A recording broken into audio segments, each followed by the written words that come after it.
Hey, what's up everybody? So, when was the last time I ever heard of No More Heroes? And I believe the first game came out in 2007, and holy crap, what a ride now. So, here's a disclaimer in this review. I'll try my best not to spoil anything since I want you fine viewers to enjoy this game for yourself.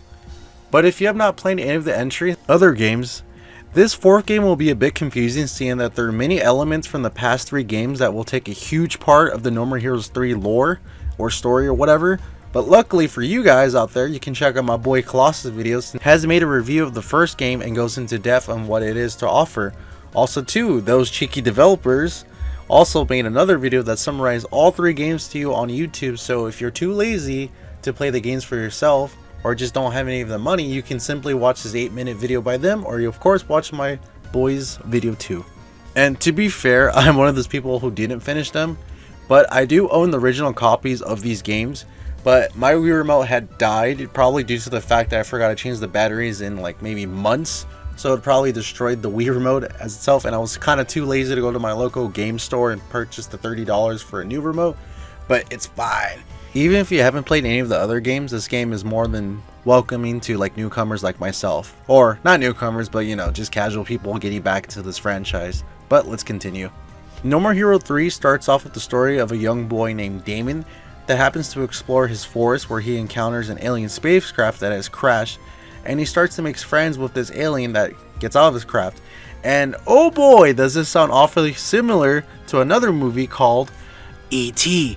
But anywho, after this encounter, these two get to know each other, and the alien calls himself Just Baptiste the Fourth, or aka Fu for short.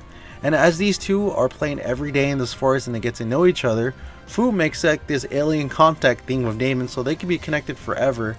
And I'm sure nothing sinister is going to happen, but soon after these two, they start to find where his previously crashed aircraft is or whatever, and they start to fix it like every day. But as they're doing this, you notice that there's these government agencies that kind of want to capture Fu and like see what the hell is he doing on planet Earth. So as they come closer and closer to finishing the spacecraft, Fu and Damon end up fixing the craft, but just before this happens, the government agency is about to swarm in and take everything they got. So then Fu makes Damon a promise saying, I'll be back to Earth in 20 years, so I'll see you soon, buddy. And this leads us to the next part of the storyline. It's been 20 years, so Fu finally returns to Earth, and Damon is now the CEO of a major tech company. But Fu is no longer his baby self, and instead he comes back to Earth with some new friends to, you know, take over the planet. And in his words, why the fuck not? So we then cut to Travis and Santa Destroyer with his new friends, and they're in charge of defending their home turf. And that's about the most I want to talk about the plot wise, since a lot of crazy shit happens within the story, and some of these boss fights are absolutely hilarious and fun.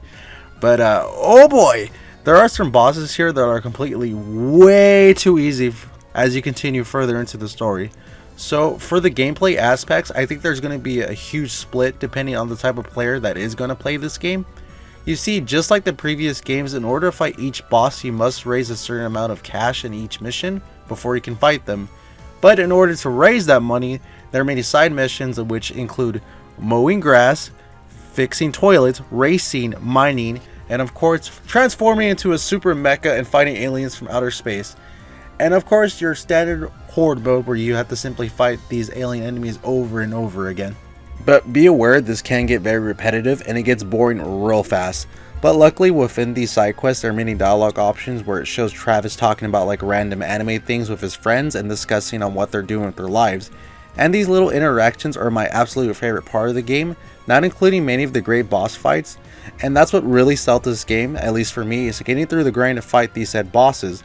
And for the combat side, it's mainly your standard action and hack slash game, but at least in this game you can unlock the Death Glove, in which completing these side missions allows you to upgrade and install many types of chips, which can change the style of how you play the game. And you gain these abilities to help Travis fight many of the enemies, but it kind of makes the game a little bit too easy, since if you're like me, you can grind and upgrade Travis to the least amount of time you have to wait to use these abilities. And with the correct Death Glove chips, you can pretty much run through many enemies and bosses like butter. And if I were to give it advice, just mainly focus on upgrading your abilities and focus on the attack power. But of course, you can't just be at one place for the entirety of the whole game, so you gotta go into these freeways to explore many new places. But be warned that there's only 5 maps within this game, and for the most part, many of these maps do feel very empty. And I get that this is only on the Switch, but come on. Some of these maps, it's literally why. Like, there's one map in particular that was absolute garbage, which was the desert map. And like I said before, it was just a desert. It was very bland, where you just had to constantly go back and forth, like doing the same thing. But, you know. And also too, besides these missions, there are many collectibles such as the Batman cards and fighting kittens, and I would highly recommend doing them too, seeing that you can go to the DVD store in the beginning of the game and sell them to the guy named Bishop, collect more money, and you can collect more Death Club chips, in which you can upgrade Travis any way you like, which makes this game even more of a plus. So if you don't want to go through all that hassle, you can simply do the collectible missions, and that's more than enough to like get through these, you know, times of grinding or what have you. The story makes up for these shortcomings, and I would not recommend skipping any of these cutscenes, because not only do you get to see the point of Travis, and as well as Fu and his friends, and it really makes you feel bad for both sides as the heroes, if you call them that, and the villains.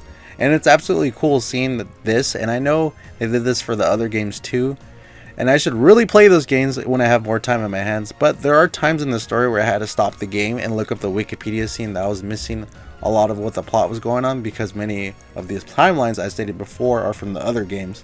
So I didn't really mind, and I overall enjoyed my time and, you know, spent my hard $60 purchase. And this game is a solid 8 out of 10. Like I said earlier, there are problems with the game with some of these side missions and like 3 bad boss fights. Also, please see through to the end of this game, seeing that the final boss for this game is the greatest thing I've ever played, and it's very funny. So I'll give you one little hint on what type of fight this is going to be, so I'll put this in here. Also too, WarioWare is coming out soon, so I'll plan on making a video on this as well. So keep a look at all our stuff, and I'll see you guys in the next video. Take care guys, I'm Crisper.